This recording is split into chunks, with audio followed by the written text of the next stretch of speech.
کوئی ہے مائی کا لال بتائے وہ کون سی جگہیں ہیں جہاں سے آزادی وطن اور غلامی کی زنجیر کو نکال کر پھینکنے کے لیے مرکز بنائیں؟ کوئی بتا سکتا ہے؟ میں مسلمان ہوں، میں کہہ رہا ہوں، علل اعلان کہہ رہا ہوں، تاریخ کی کتابوں کو پڑھو، اگر غلط کہہ رہا ہوں بتاؤ غلط ہے۔ کیوں مدرسوں کے پیچھے پڑے ہوئے ہو؟ ہمارا تعلق کوئی سیاست سے نہیں ہے۔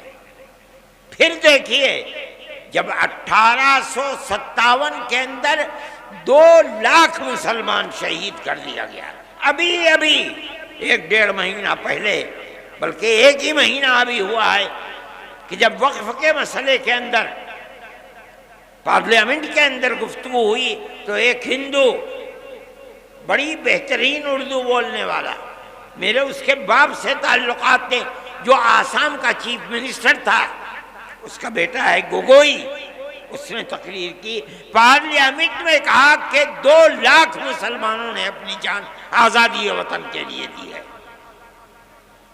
ان لوگوں کے نام لیے جنہوں نے آزادی وطن کے لیے اپنی جان کو قربان کیا ہے، اور یہ ایک حقیقت ہے۔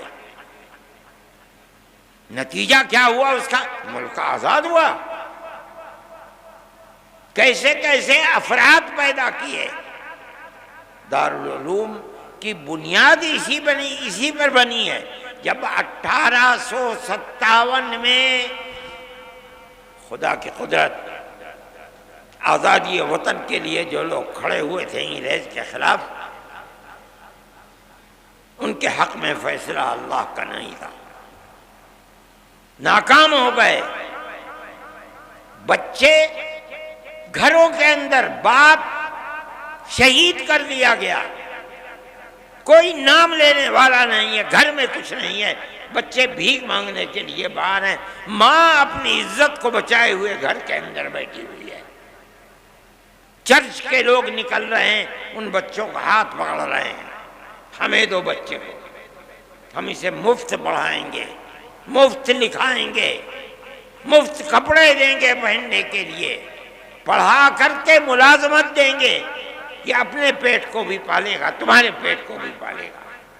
اس صورتحال کو جب عام معافی کا اعلان ہوا اور ان مدرسوں کا بنیادی کردار رکھنے والے حضرت نانوتوی اور حضرت گنگوہی اور ان کی جماعت نے دیکھا تو بیٹھ کر میں مدرسوں کے بنانے کا فیصلہ کیا، اور ٹھیک 9 سال کے بعد سن 1866 کے اندر دارالعلوم کی بنیاد ڈال دی۔ اس بنیاد کے بعد سب سے پہلی شخصیت جو سامنے آئی ہے وہ حضرت شیخ الہند رحمۃ اللہ علیہ کی شخصیت کہی جاتی ہے۔ ان کے شاگردوں کے شاگرد یہ لوگ ایسے تھے کہ جن کے رگو پے کے اندر خون تھا، اور وہ خون آزادی وطن کا تھا۔ وہاں سے پھر آزادی کی تحریک، چین سے نہیں بیٹھے، 2 مرتبہ شکست ہوئی۔ ایک مرتبہ تو وہ شکست ہوئی جس کے اندر شاہ عبدالعزیز صاحب کے 2 شاگرد تھے، اور ایک مرتبہ 1857 کی شکست۔ اس کے بعد انہوں نے دارالعلوم دیوبند کی بنیاد ڈالی۔ کس لیے؟ حضرت شیخ الہند رحمۃ اللہ علیہ فرمایا کرتے تھے کہ حضرت الاستاد حضرت نانوتوی رحمۃ اللہ علیہ نے جس لیے دارالعلوم کی بنیاد رکھے میں اسے جانتا ہوں۔ صرف کتابوں کا پڑھانا نہیں تھا، بلکہ غلامی کی زنجیروں کو توڑ کر پوری قوم ہندو مسلم کی قوم کو زندہ و آزادی کے ساتھ ملک میں جینے کا حق دلانا تھا۔ یہی بنیاد تھی کہ وہ تنہا نہیں بیٹھے، انہوں نے اپنے شاگردوں کو لیا۔ دارالعلوم کی بنیاد جس مقصد کے لیے پڑی وہ یہ مقصد تھا۔ پھر ایک مدرسہ نہیں، اس مدرسے سے 50 سال کے اندر سن 66 سے لے کر تقریباً 80 سال کے اندر ہزاروں مدرسے ملک کے اندر بنا دیے گئے، یہاں تک کہ سن 47 کے اندر ملک آزاد ہو گیا۔ ان مدرسوں کی بنیاد کیا تھی؟ آزادی وطن بنیاد تھی، غلامی کی زنجیروں کو توڑنا تھا، یہی بنیاد تھی کہ حضرت شیخ الہند رحمۃ اللہ علیہ نے آخری سانس ملک کی آزادی کے لیے انہوں نے اور ان کے شاگردوں نے، مفتی کفایت اللہ صاحب شاہجہاں پوری، حضرت مدنی، انور شاہ کشمیری، اور اس کے بعد ان کے شاگرد، یہاں تک کہ ملک سن 47 کے اندر آزاد ہو گیا۔ اور حضرت شیخ الہند رحمۃ اللہ علیہ کے اندر اللہ نے آزادی وطن کے لیے کتنی طاقت رکھی تھی اور کیسا جذبہ تھا، ایسے افراد دنیا کے اندر کم ملتے ہیں۔ حضرت جب واپس آئے مالٹا کی جیل سے سن 1919 کے اندر، بلکہ سن 1920 کے اندر، جمعیت علماء 19 میں قائم ہوئی اور 20 میں حضرت شیخ الہند مالٹا کی جیل سے ہندوستان واپس آئے ہیں، تو ریاست بہاولپور کے ان کے جو سب سے قریبی آدمی تھے، گویا کہ وزیر اعظم تھے سر رحیم بخش، انگریز نے ان کو سر کا خطاب دیا تھا، انگریز نے ان کو بھیجا تاکہ حضرت شیخ الہند سے ملے اور یہ کہیں کہ حضرت آپ چلے گئے، دارالحدیث دارالعلوم دیوبند کی سونی ہو گئی، لوگ آپ کے پاس آ کر کے تصوف کی مشق کیا کرتے تھے، ذکر الہی میں مشغول تھے، وہ بھی سلسلہ ختم ہو گیا۔ اب آپ چند روز ہے، خدا جانے کتنے دن کی زندگی ہے، آپ ایک جگہ بیٹھ جائیے۔ آپ نے پوری کوشش کر لی انگریز کو ہٹانے کے لیے، مگر انگریز حکومت تو اپنی جگہ سے ٹس سے مس ہوئی نہیں ہے، تو پھر آپ کو اپنی زندگی، وہ کام جو آپ کے بعد ختم ہونے کو ہیں، انہیں پھر دوبارہ زندہ کرنا چاہیے۔ وہ بوڑھا آدمی جو وہاں سے آنے کے بعد 1 سال اور کچھ مہینے زندہ رہ سکا، اس نے کیا جواب دیا؟ اسی مدرسے سے نکلے ہوئے لوگ تھے، انہوں نے کہا آپ اپنی بات پوری کر چکے؟ کہا کر لی کبا؟ فرمایا کہ میں بوڑھا ہو گیا، جس سرزمین پر انگریز کی حکومت ہے وہاں جینا تو جینا، اس سرزمین پر مر کے دفن ہونا بھی مجھے گوارا نہیں ہے۔ میں تو ہندوستان صرف اس لیے آیا ہوں کہ میں آ کر اعلان کروں کہ انگریز کی غلامی حرام ہے۔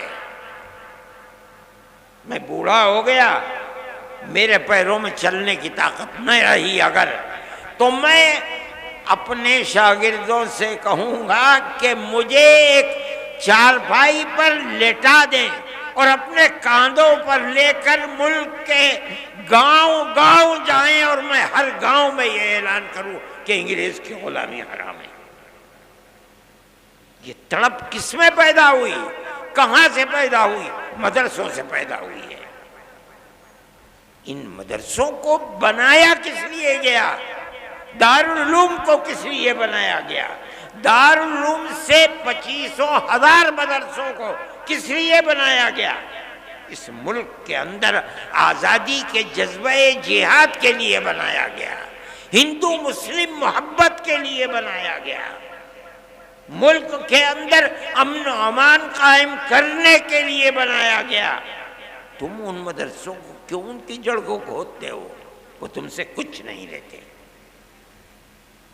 مسلمان رکشہ چلاتا ہے اور صبح سے شام تک جو ملتا ہے اس میں سے 2 پیسے اپنے مدرسے کو بھی دیتا ہے۔ ہم تو کسی دولت مند کے سے پیسے نہیں مانگتے، کسی گورنمنٹ سے پیسہ نہیں مانگتے۔ ایک مرتبہ اندرا جی تھیں، نہیں سونیا جی تھیں،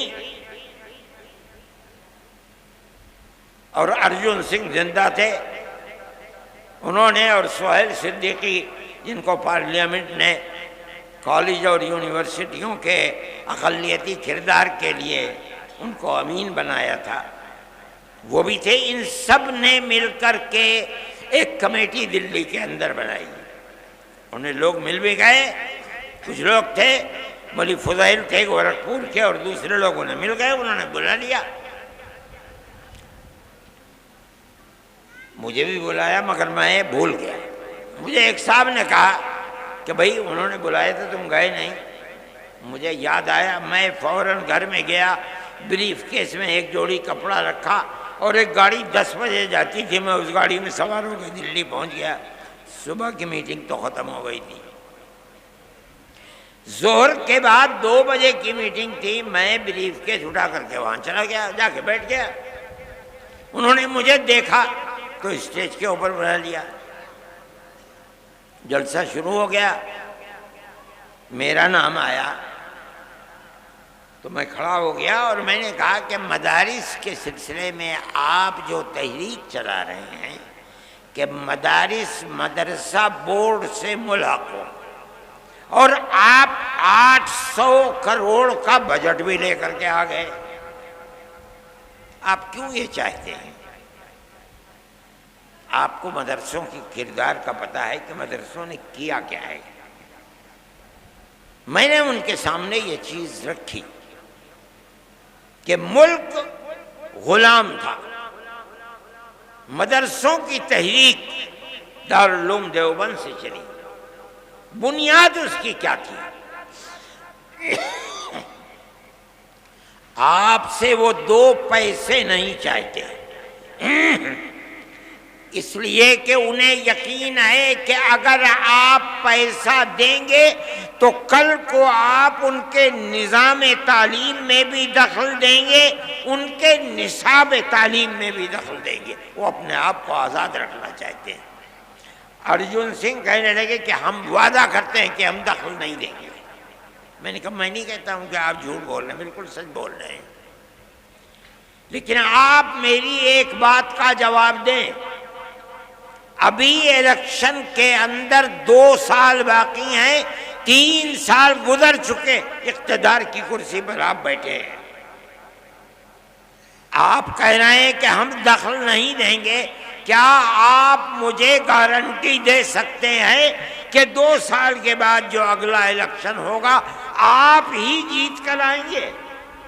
کہنے لگے نہیں گارنٹی نہیں دے سکتے۔ میں نے کہا ٹھیک کہتے ہیں، آپ تو 2 سال کی بھی گارنٹی نہیں دے سکتے، اور میں مدرسے کا آدمی ہوں، میں اپنے دل کے اندر یہ ارمان رکھتا ہوں کہ اگر اللہ نے مجھے قیامت تک کی زندگی دی تو میں قیامت تک مدرسے کو زندہ رکھوں گا، میرا آپ سے کیسے ساتھ ہو سکتا ہے؟ اس لیے میں جمعیت علماء کے پلیٹ فارم سے کہتا ہوں، ہم کل بھی مخالف تھے گورنمنٹ کی مدد کے، آج بھی مخالف ہیں، اور جب تک زندہ رہیں گے مخالفت کرتے رہیں گے۔ ہمیں آپ کی کیا ضرورت ہے؟ مدرسہ ہماری دنیا نہیں ہے، ہمارا دین ہے۔ جس طرح مسجد ہمارا دین ہے، اسی طرح مدرسہ بھی ہمارا دین ہے۔ اگر مسجد میں نماز پڑھی جاتی ہے، مدرسے میں نماز پڑھنا سکھلایا جاتا ہے۔ اگر مسجد میں قرآن پڑھا جاتا ہے، مدرسے میں قرآن پڑھنا سکھلایا جاتا ہے، دونوں ایک چیزیں ہیں۔ جب ہم مسجد میں آپ سے کوئی مدد نہیں لیتے، ہم مدرسے میں کیوں آپ سے مدد لیں؟ ہم نہیں آپ سے مدد لینا چاہتے ہیں۔ میں نے یہ بات کہی، میرے آدمی تھے وہاں بہت، لیکن صبح سے جو سن رہے تھے سب خاموش بیٹھے ہوئے تھے۔ میرے بعد ایک اور صاحب کھڑے ہوئے، پہلے تو انہوں نے یہ کہا کہ آپ نے مجھے وقت دیا اور ارشد کے بعد وقت دے دیا۔ میں نے کہا آپ مطمئن رہیں، آپ نے میری بات سنی ہے، میں آپ کی بات سنوں گا، کوئی میں نقد نہیں کروں گا، میرے اندر یہ ہمت ہے۔ انہوں نے بولنا شروع کیا، تھوڑی دیر کے بعد جیسے انہوں نے کہا کہ مدرسوں نے اپنے کردار کو ختم کر دیا، بس وہ تو سارے لوگ کھڑے ہو گئے اور نکالو اور مارو اور بھگا دو یہاں سے۔ میں نے سہیل صدیقی کے اوپر ہاتھ رکھا، میں نے کہا بھائی اچھا میں جا رہا ہوں، پکڑ لیا مجھے، خدا کے لیے مت جاؤ، اس مجمع کو ہم قابو میں نہیں کر پائیں گے۔ میں نے انہیں سمجھایا، وہ بیٹھ گئے۔ میں یہ بات کہتا ہوں کہ گورنمنٹ کی طرف سے کوئی بھی ایسی بات جو مدرسے اور مسجدوں کے اوپر کوئی زنجیر باندھنے کی چیز ہے، کیوں ہو رہا ہے؟ مدرسوں نے تو اس ملک کی آزادی کے لیے سب سے پہلی آواز مدرسوں نے اٹھائی ہے۔ وہ مسجد جس کو انگریز نے مکمل تباہ کر دیا، اکبری مسجد، کیا ہوا تھا وہاں؟ غلامی کی زنجیر کو توڑنے کی تحریک وہاں سے چلی تھی۔ آج بھی اگر زمین کو کھودو گے ایڈورڈ پارک کی تو وہاں سے وہ ان کی دیواریں مل جائیں گی۔ آج انہی مسجدوں کے لیے یہ صورتحال چل رہی ہے، کیسے قابل قبول ہو سکتی ہے؟ ہم یہ سمجھتے ہیں کہ ملک کے اندر جو چیز، جو ذہن پنپ رہا ہے، وہ اس ملک کو تباہی کی طرف لے کر کے چل رہا ہے۔ ایک چیز نہیں ہے، مدرسے اور مسجدوں کا مسئلہ ہے۔ اسلام کے خلاف جو تحریکیں چل رہی ہیں وہ تحریکیں انتہائی بدترین تحریکیں ہیں۔ سب سے پہلا مسئلہ ہے طلاق، ہم اس کے اوپر خاموش رہے، ہم گورنمنٹ کے مقابلے میں نہیں آئے۔ ہم نے یہ سوچا کہ بھئی ایک چیز ہے، چلو جس کے دل کے اندر ایمان ہے وہ اسلام کے قانون پر عمل کرے گا، جو کورٹ میں جائے گا کورٹ اس کے لیے فیصلہ کرے گا۔ لیکن اس کے بعد اسلام کے نظام کو درہم برہم کرنے کے لیے آگے آ گئے۔ اتراکھنڈ کے اندر یہی صورتحال چل پڑی۔ پھر چلیے اتراکھنڈ کے اندر چل رہی تھی، مرکزی گورنمنٹ نے اس کے سلسلے میں تمام ادیان کو ملا کر کے ایک نیا دین بنانے کی بات کو شروع کر دیا۔ ہم اس کے مخالف تھے۔ دستور کے اندر جو ہندوستان کا دستور ہے، جمعیت علماء، ہمارے اکابر شیخ الہند مولانا ابوالکلام آزاد، مولانا حفظ الرحمان صاحب، جو لوگ پارلیمنٹ کے اندر گھسے ہوئے تھے، اور جمعیت علماء برابر جیسے جیسے آزادی وطن کی چیز سامنے آ رہی تھی ہمیشہ عہد لیتی چلتی تھی، ہم سے وعدہ کرو کہ ملک آزاد ہوگا، جو گورنمنٹ بنے گی، جو دستور بنے گا وہ سیکولر دستور ہوگا۔ اور کانگریس ہم سے وعدہ کرتی چلتی تھی۔ میرے پاس تحریریں موجود ہیں کہ جن کے اندر موتی لال نہرو، جواہر لال نہرو، گاندھی جی، کانگریس کی ورکنگ کمیٹیوں کی تجاویز ہیں۔ وہ کہتے ہیں کہ ہم یقین دیتے ہیں کہ مسلمانوں کا مذہب، مسلمانوں کے اوقاف، مسلمانوں کی مسجدیں، مسلمانوں کے امام باڑے، ان کی زبان، ان کا کلچر، ایک لمبی فہرست، ہر چیز محفوظ رہے گی۔ ملک آزاد ہو گیا۔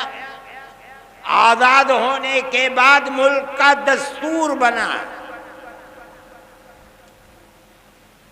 ایسے لوگ تھے جو یہ کہتے تھے کہ ملک آزاد ہوا، لیکن مسلمانوں نے اسلام کے نام کے اوپر ایک ٹکڑا ملک کا لے لیا، اس لیے اب ملک کا دستور ہندو دستور ہوگا، انہوں نے لے لیا۔